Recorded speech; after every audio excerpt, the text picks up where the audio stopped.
listen, one of the first things you have to acknowledge is that because of my connections and my understanding of international finance, I was able to get the world to forgive $4.7 billion worth of debt for Liberia. You know how huge that is? I Uh-huh. mean, so you not only had the IMF, the World Bank, you had major donors like the United States, even Malaysia. But then there was another issue.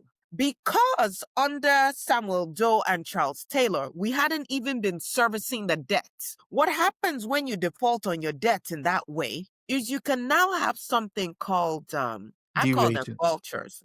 What they do is they go to your creditors and they buy your debt for cents on the dollar. So let's say, just to make it an easy number, let's say you owe $1,000. They may buy that debt for $3, but your original creditor is like, hey, better $3 than Then $0. $0, yeah. And then they bought the debt, and now it's up to them to figure out whether they can get the $3 they paid out of you, but almost all the time, they're going for the $1,000. And that's the situation Liberia found herself in, is these vulture venturists, if you will, where had their claws in us. And it so happened that one of these entities that refused to forgive our debt, when we started tracing it, the company that bought it was owned by this company. That company was owned by that company. That company was owned by that company. That company was owned.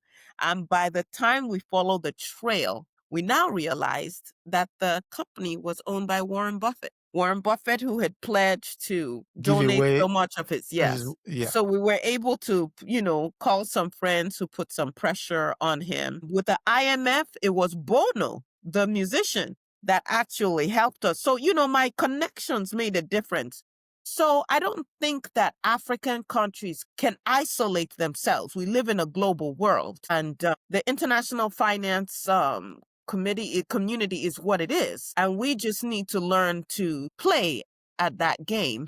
And I think that I was very effective in calling in favors and figuring out how to restructure Liberia in such a way that we could get that debt forgiven, which gave us a little breathing room to now figure out how first of all, to make us credit worthy again, and then to now figure out how to repair our infrastructure and begin to attract foreign investors again into the country. Okay. So what would you then say to people who also accuse your government of a certain level of nepotism? There are always people who want to focus on the negative.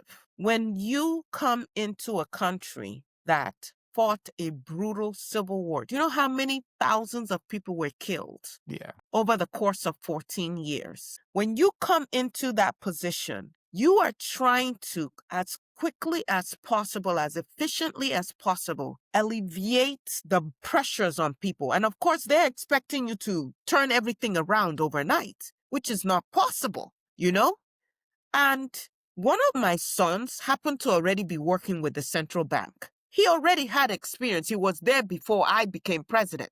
So the fact that he became the leader of over the central bank, that's not about nepotism. That is about putting the most qualified person in the position and someone that you can trust. Because, of course, we had been riddled with corruption. Now, in terms of my other son, again, this was not about nepotism or whatever this was about getting the best people into position. So do people talk about how many women I put in different positions? Not just in the soft positions like, the position for education or gender issues or whatever, but I put them over justice. I put them over finance. So talk about the positive things that I did and stop nitpicking where you think I was not perfect. That's not helpful.